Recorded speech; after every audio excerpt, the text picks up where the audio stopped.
Existen 7 pecados capitales, y todos podemos ser tentados por ellos. Son pecados mortales y tienen graves consecuencias en nuestra vida espiritual. Lujuria, envidia, gula, pereza, avaricia, ira y soberbia. Según la teología cristiana, para cometer uno de estos pecados mortales no hace falta más que desearlo. Las Escrituras dicen que el pecado se paga con la muerte.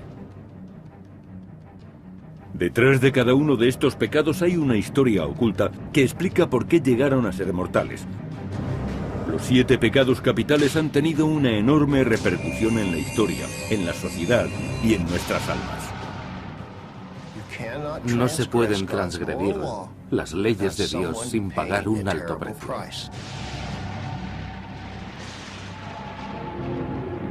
Y el peor de todos, el que incita a matar, es la ira. Los 7 pecados capitales son una importante concepción cristiana, aunque realmente no aparecen en la Biblia. Surgieron en los desiertos de Egipto más de 300 años después de que fuera escrito el Nuevo Testamento. En el año 375 después de Cristo, el monje cristiano Evagrio Pontico se retiró a un monasterio cristiano. Allí empezó a catalogar las tentaciones del alma y creó una lista de las más peligrosas. Evagrio consideró que podía reducirla a 8 terribles tentaciones. De ellas, la ira era la peor de todas. Evagrio creía que la peor consecuencia de la ira era que cegaba a los hombres. Así escribió: un hombre con ira no puede ver la luz, y la oración de una persona furiosa es la abominación. Los 7 pecados capitales no serían codificados hasta el año 590 después de Cristo, cuando el Papa Gregorio el Grande estudió la lista de Evagrio y cambió las tentaciones por pecados mortales, reduciendo la lista a 7.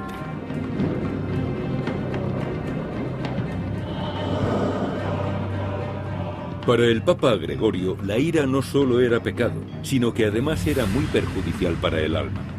La ira es un lujo muy caro que solo hombres de cierta riqueza pueden permitirse. La ira fue definida como un deseo de venganza. La Biblia describe sus efectos en numerosas ocasiones. 3 narraciones bíblicas muestran la evolución del pecado de la ira. En el Génesis, el primer libro del Antiguo Testamento, nadie parecía tan irritable como el mismo Dios. En el capítulo 6, Dios estaba furioso con su creación y decidió eliminarla. Voy a exterminar al hombre y a los seres vivos que hice sobre la faz de la tierra. Y envió una lluvia tan terrible durante 40 días y 40 noches que inundó la tierra. Dios solo permitió que un hombre justo escapara: Noé. En el capítulo 11, Dios desata de nuevo su ira, solo que esta vez es más preciso y moderado. Las gentes de Babel habían construido una torre que iba a llegar hasta los cielos. Dios lo tomó como una ofensa, y enojado creó la confusión de las lenguas, dispersando a las gentes por toda la tierra. Esta vez, en lugar de matar a todas las especies, castigó solamente a la humanidad. Algunas veces Dios se torna muy furioso y entonces hay que tener cuidado, porque destruye a los pueblos y a las familias. Finalmente, en el capítulo 18, Dios encuentra nuevamente que los hombres han pecado, pero esta vez solo castiga a las perversas ciudades de Sodoma y Gomorra. Un Dios furioso hace que llueva fuego y azufre sobre ellas. Esta vez fue más preciso en su ira. No castigó a todos los seres vivos ni a la humanidad, solo a Sodoma y Gomorra.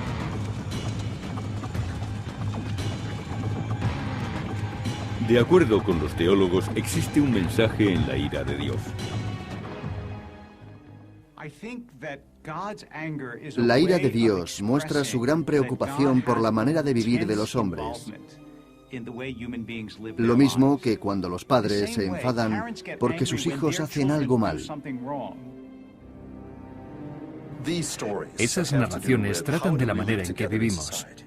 Sirven para controlar a la gente, encaminándole en cierto modo hacia actividades adecuadas y explicando los hechos buenos o malos que suceden a nuestro alrededor.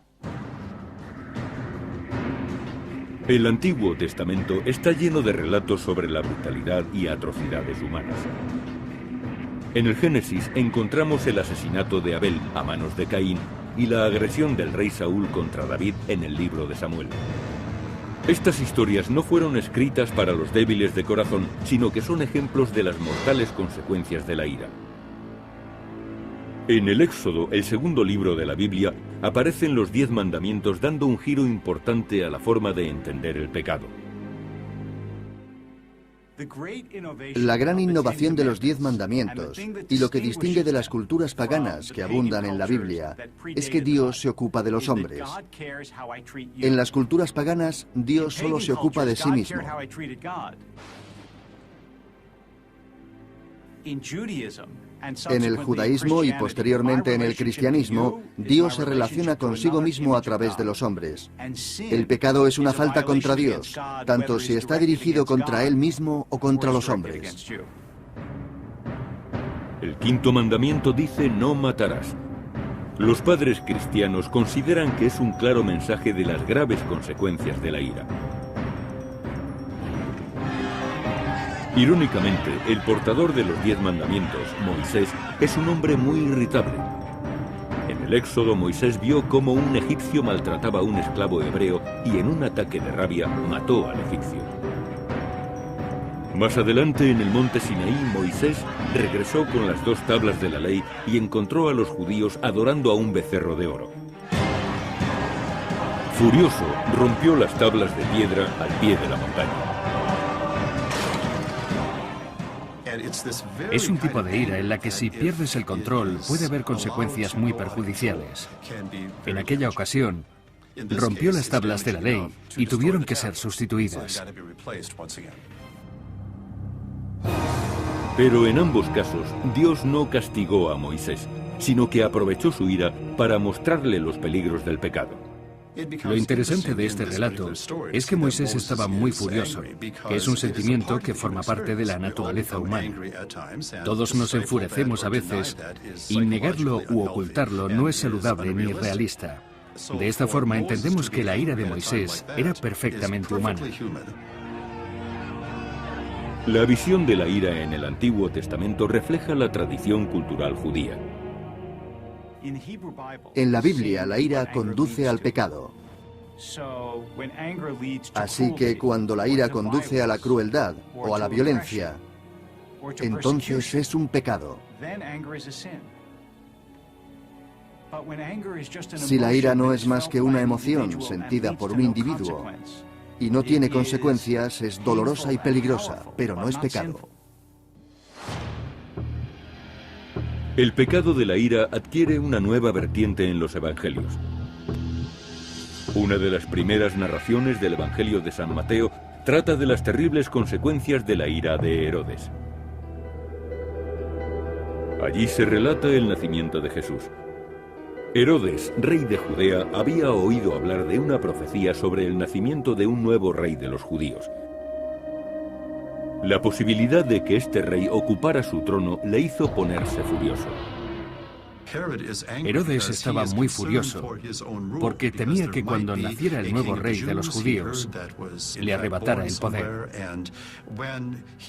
Como no pudo encontrarlo, montó en cólera y decretó la matanza de los recién nacidos.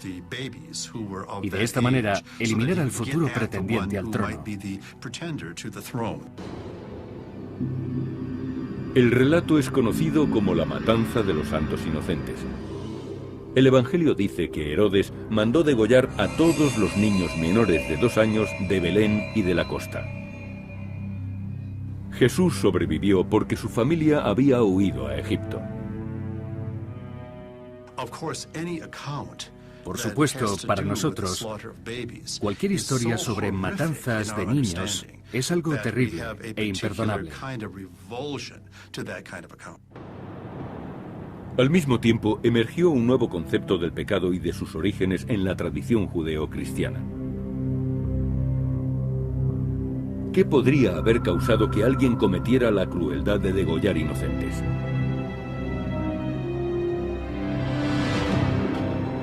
La respuesta para los creyentes está en Satán. Satán fue al principio una figura oscura y secundaria, pero en el Nuevo Testamento evolucionó y pasó a ser alguien mucho más terrible. El tentador de la humanidad, el origen del mal del mundo. En el Antiguo Testamento, Satán es una figura más bien menor, pero en el Nuevo Testamento se convierte en un demonio extraordinario, el padre de la mentira, alguien que nos impulsa al pecado. Dos de las grandes tentaciones con que Satán incita a los humanos son la furia y la venganza. Pero Satán se enfrenta a su gran enemigo, Jesús, que promulga un nuevo mandamiento contra el pecado de la ira.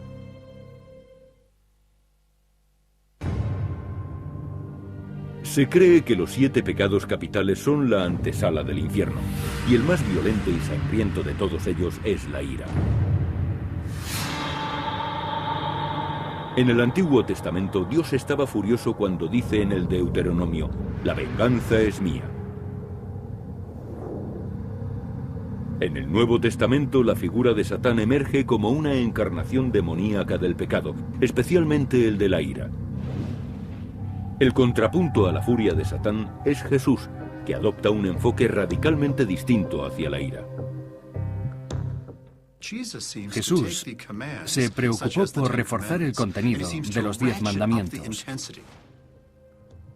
Hacia el año 30 después de Cristo, en el Sermón de la Montaña, Jesús anima a sus seguidores a poner la otra mejilla. Un consejo sorprendente, especialmente para la sociedad judía, objeto de la brutal ocupación de Roma.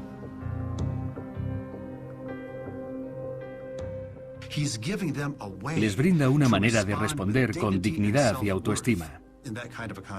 Desde Tolstoy a Gandhi, pasando por Martin Luther King Jr., esa forma de pensar ha sido muy motivadora, porque permite que nos expresemos con dignidad y resolución, sin recurrir a la ira o a la violencia.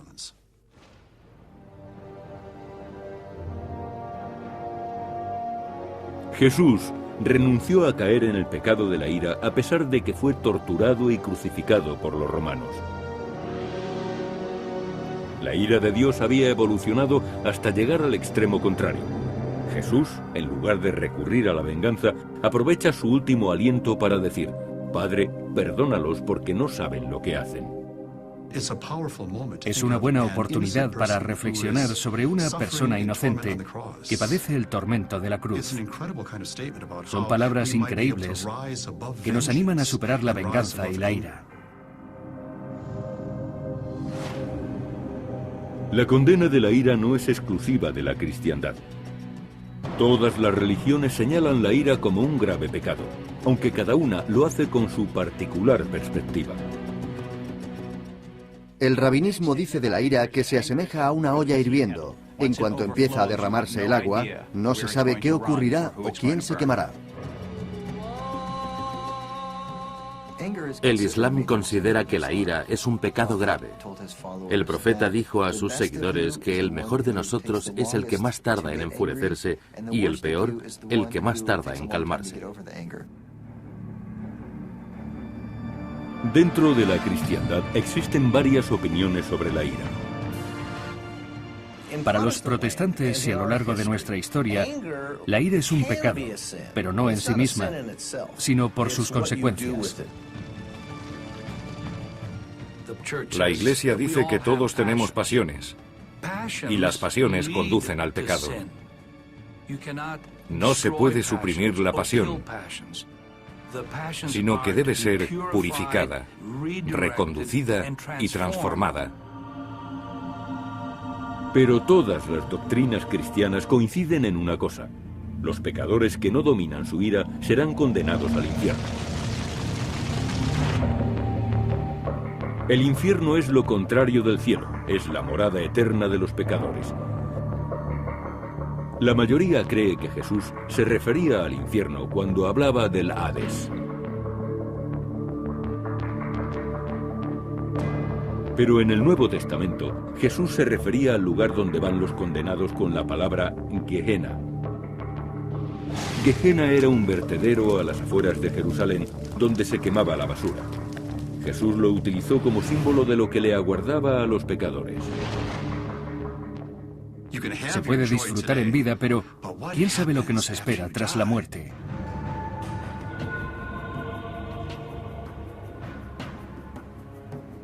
El infierno era donde se castigaba a los condenados.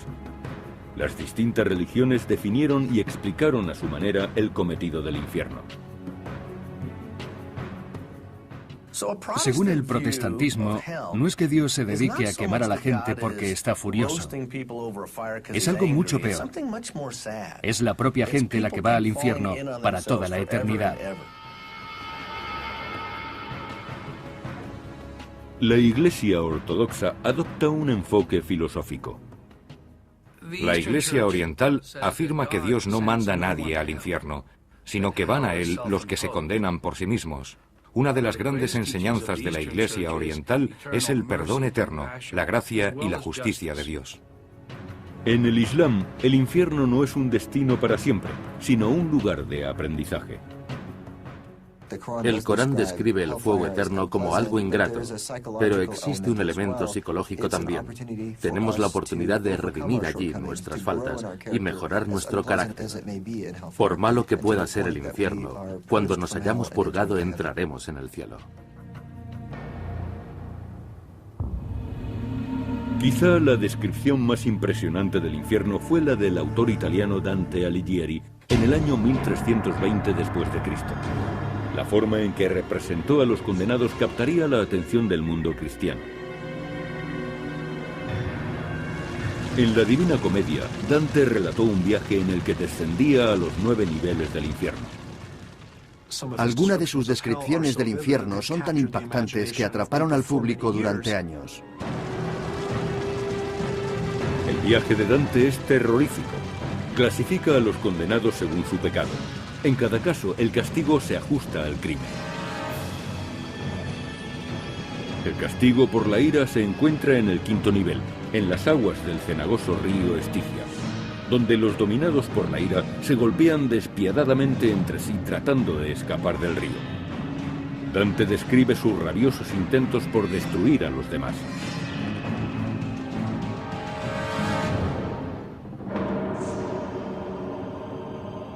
La visión de Dante del infierno guió el pensamiento de la cristiandad durante siglos, a pesar de que la mayoría de los detalles provinieran de su mente, no de las escrituras. La interpretación cristiana del infierno evolucionaría de nuevo con los demonólogos medievales que catalogaron a los ocupantes del infierno. En 1598 después de Cristo, el obispo alemán y cazador de brujas Peter Binsfeld recopiló una detallada jerarquía de los demonios. Creía que cada uno de los 7 pecados capitales estaba asociado a un demonio particular. Binsfeld afirmó que el demoníaco príncipe del pecado de la ira era Amón. Probablemente el nombre provenía del dios Sol de los egipcios, adorado en tiempos en las pirámides alrededor del año 1550 a.C. Binsfeld describió al demonio de la ira como un monstruo que escupía fuego, con pico de cuervo y cola de serpiente. Tentaba a los hombres con el poder y los destruía con su propia ira. Peter Binsfeld creyó que existía otra entidad demoníaca que también controlaba la ira. Y esta no era ninguna otra que el poderoso rey del infierno, Satán. La ira está íntimamente relacionada con Satán. La ira mal llevada puede conducir a la violencia y al asesinato. Probablemente es la emoción más fuerte. Por eso no sorprende que esté relacionada con Satán, porque de todos los demonios es el más poderoso. Durante siglos el miedo a Satán y al fuego eterno formaron parte principal de la manera de entender el pecado. Pero actualmente muchos creen que aquellos antiguos temores de ir al infierno importan muy poco. Sabemos algo más sobre la naturaleza del universo, lo que hay arriba y lo que hay abajo. Pero los hay que creen que la ira ha conducido a un concepto mucho más diabólico: la guerra, que es la representación del infierno en la vida real.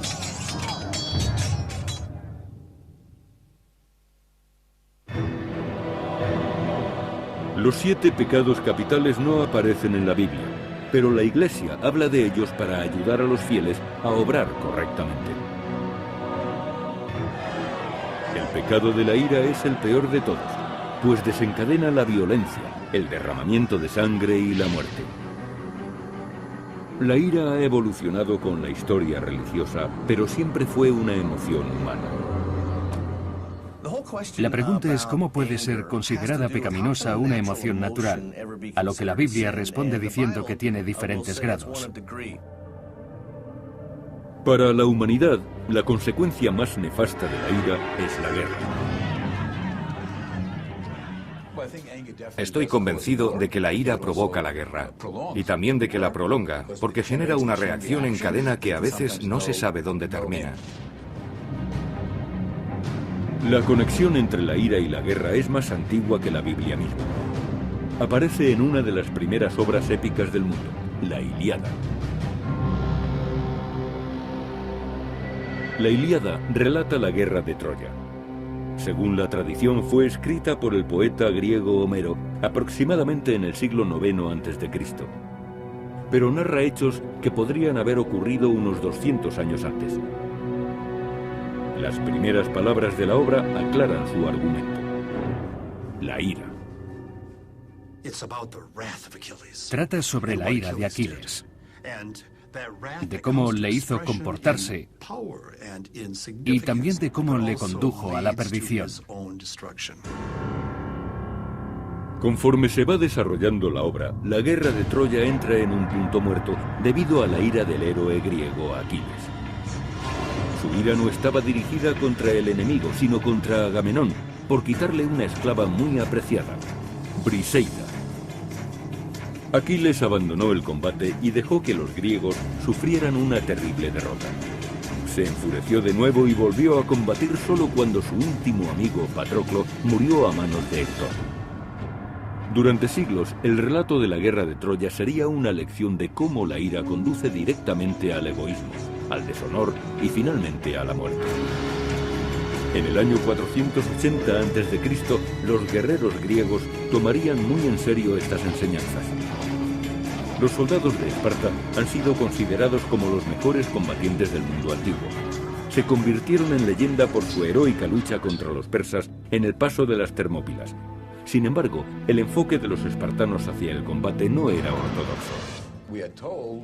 Sabemos que antes de que los espartanos entraran en combate, los comandantes llevaban artistas para que tocaran música tranquila y suave, para crear un ambiente de calma y que fueran relajados a la batalla. La explicación es que los espartanos debían ser valientes en el combate y para ello no necesitaban la ira. Para combatir mejor al enemigo, los espartanos trataban de estar tranquilos y no dominados por la furia. El pecado de la ira siguió evolucionando cuando el cristianismo se convirtió en la religión dominante del Imperio Romano. En aquel tiempo se habló mucho del pecado de la ira y su relación con la guerra. Algunos creían que la guerra solo estaba justificada si era para proteger a los inocentes. Otros decían que si la ira acababa en guerra, se vulneraba la ley divina. Pero en la Biblia no aparece ningún mensaje claro acerca de esto. Al contrario, la historia abunda en ejemplos de guerras terribles que se iniciaron debido a fuertes discrepancias religiosas.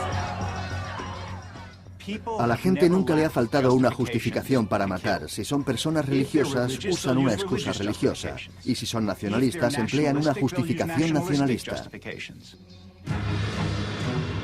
En la actualidad, el punto de vista sobre la ira es similar al de los espartanos.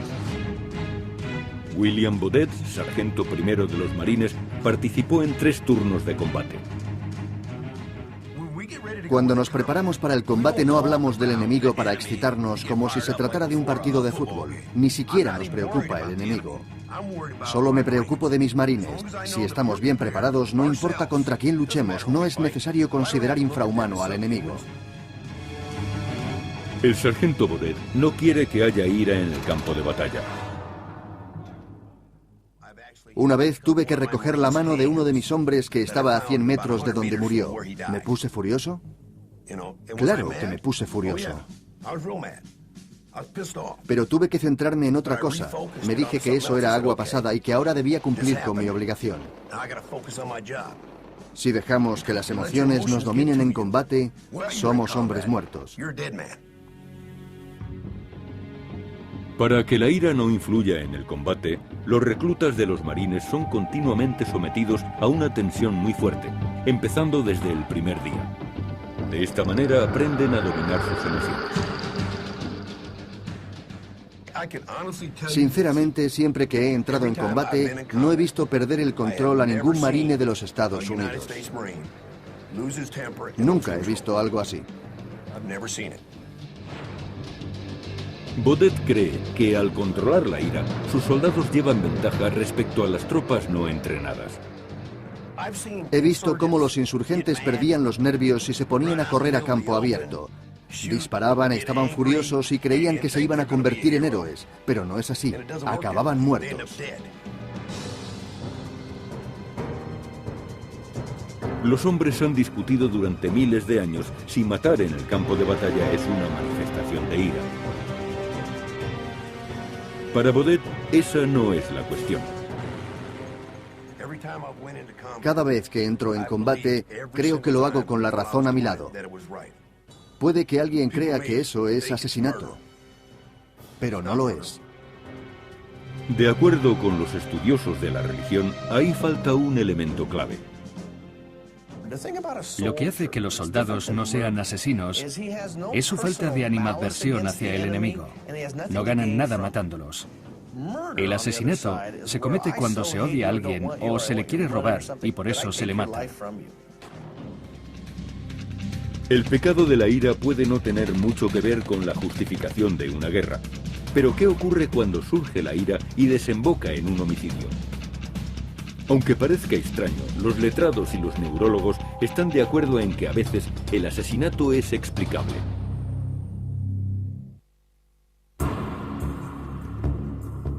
Los 7 pecados capitales fueron descritos por la Iglesia para ayudarnos a conseguir el cielo. El peor de todos estos pecados, el que acaba con más frecuencia en derramamiento de sangre, es el pecado de la ira.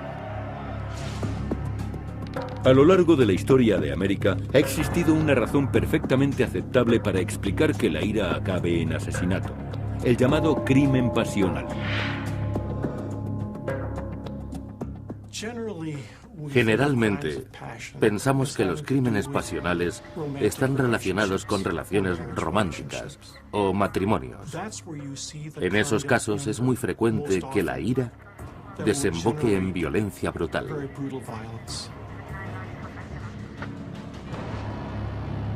Fue en Washington, en 1859, cuando el crimen pasional apareció públicamente por primera vez. Fue de la mano del rico y respetado congresista Daniel Sickles. Descubrió que su mujer mantenía relaciones con Philip Barton Kay, hijo de Francis Scott Kay. Estaba tan furioso que cogió sus pistolas y fue a matarlo. Armado con 2 pistolas y acompañado de su mejor amigo, Sickles buscó a Philip Kay por las calles de Washington. Le disparó una vez al pecho y cuando el herido le suplicaba que le perdonara la vida, Sickles le disparó 2 veces más. Los disparos se realizaron tan cerca de la Casa Blanca que el presidente James Buchanan, amigo de Sickles, pudo oírlos. Sickles confesó inmediatamente y fue encarcelado. Se le acusó de asesinato en primer grado. Sin embargo, le defendió un equipo con los mejores letrados y varios políticos destacados. El argumento principal de la defensa de Sickles fue locura transitoria. Se adujo que era posible que una persona no distinguiera temporalmente entre el bien y el mal, y que después del crimen, repentinamente, pudiera distinguirlos de nuevo. El jurado le absolvió, pero el público se indignó más porque Sickles perdonó y se reconcilió con su esposa que por la poco ortodoxa sentencia. Fue la primera persona de la historia americana que se defendió a sí mismo con éxito basándose en una locura transitoria. Creo que se debió tomar su tiempo para hacer lo que hizo. Pero muchas personas sienten que ese tipo de ira es comprensible y que ellos harían lo mismo si repentinamente descubrieran que su mujer les es infiel. La sentencia de Sickles tendría una gran y larga repercusión en la legislación americana. En Texas fue legal durante mucho tiempo matar al amante de la esposa si eran sorprendidos manteniendo relaciones. La razón es que el marido estaría justificablemente furioso y abrumado por la rabia. Cualquier persona podría matar entonces en circunstancias similares.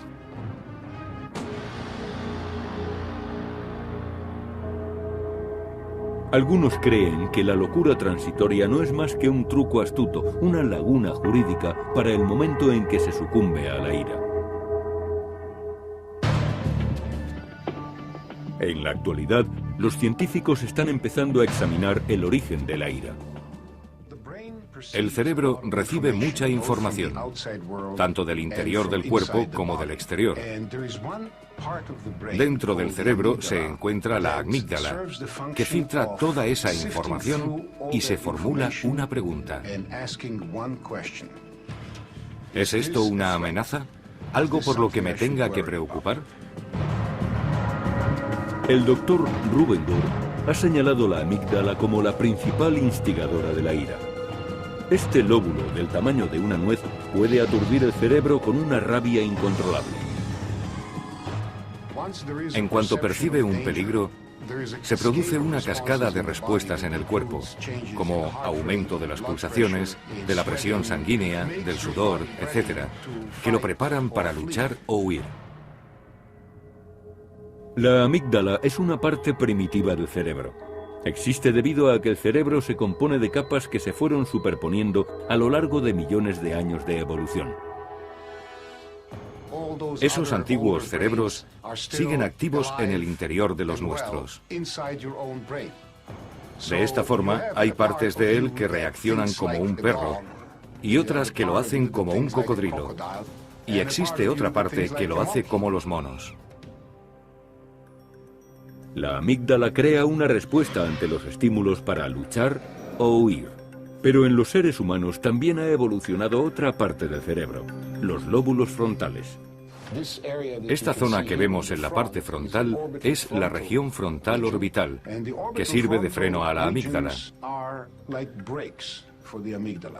Si imaginamos que la amígdala es el motor que responde a las amenazas, entonces el lóbulo frontal es su freno. Si el Dr. Gur tiene razón, entonces una persona abrumada por la ira sufre literalmente una locura transitoria hasta que la amígdala vuelve a quedar controlada. Un ejemplo, el asesinato en 2003 de Betty Dodge a manos de su hijo James Acik. En el momento del crimen, Acik, un adulto con problemas mentales, había ido a vivir a casa de su madre. La situación se deterioró tanto que Dodge le pidió a su hijo que se marchara. Eso hizo que le entrara el pánico y cogiera una estatuilla que estaba cerca y la rompiera en la cabeza de su madre, golpeándola con ella repetidas veces hasta matarla. Luego salió a la calle y fue a entregarse a la policía. Durante el juicio se solicitó la ayuda del Dr. Gur para evaluar la capacidad mental de Acik. Hizo un neuroescan completo de su cerebro y encontró que le faltaba del 30 al 40% del tejido de la región orbital frontal. Cuando la amígdala decía que estaba en peligro y que debía atacar, no disponía del tejido suficiente en la región frontal para detenerlo. Existen mejores formas de enfrentarse a una situación que atacando a lo que alguien pueda creer que es el origen del miedo. El jurado estuvo de acuerdo con el testimonio del Dr. Gore y declaró que James Isaac era inocente debido a su falta de cordura. Fue internado en un hospital psiquiátrico porque algunos adujeron que James Isaac era incapaz de controlar su ira. El órgano que controla nuestro comportamiento es el cerebro, y el suyo estaba dañado. Pero para cuando la persona furiosa se encuentre en prisión o en un hospital psiquiátrico, el daño ya está hecho. ¿Hay forma de tratar la ira humana antes de que llegue al punto crítico?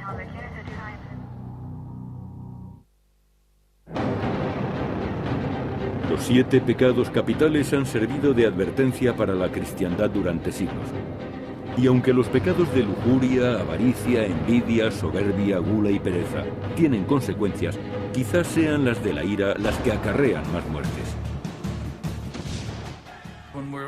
Cuando estamos furiosos, perdemos el control. Y de esta manera tendemos a la violencia física. Cuando caemos en manos de la ira, estamos totalmente perdidos.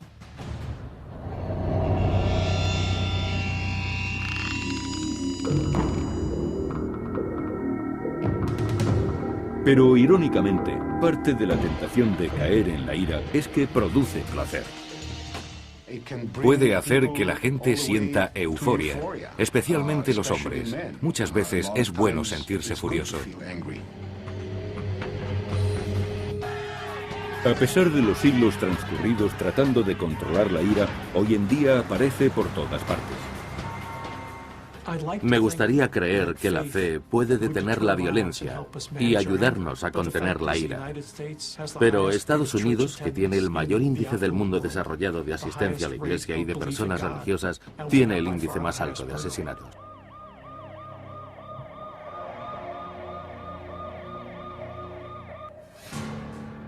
El concepto del pecado de la ira ha evolucionado con los siglos.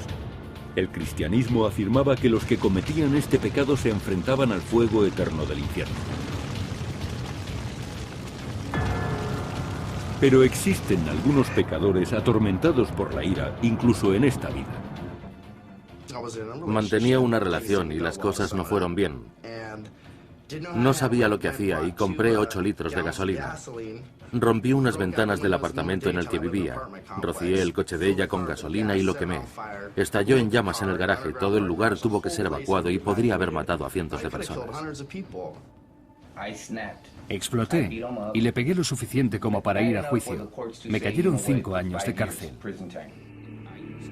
Hay personas que no tratan de dominar sus pecados por medio de la confesión y del arrepentimiento, sino que tratan de controlar su ira. La ira está tan extendida en la sociedad que la expresión controlar la ira ha entrado en la terminología popular. Anuzza Bellissimo es una especialista que ha tratado millares de personas con arrebatos de ira. En la sociedad moderna, la ira es un problema grave. No hay más que echar un vistazo a las estadísticas. 18.000 agresiones por semana en Estados Unidos. Desde luego, entiendo que la ira es un problema. Bellissimo dice que la ira no es un pecado mortal, sino un comportamiento no adecuado. Yo no creo que podemos librarnos de la ira. Pienso que es una emoción humana muy necesaria. Para mí, la ira es una bandera roja, una forma de entender que me enfrento a cosas ante las que debo reaccionar.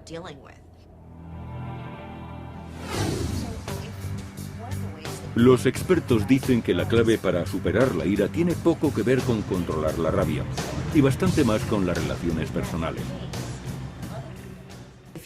Si les digo a mis pacientes que la ira destruye la convivencia con su mujer y sus hijos, da resultado.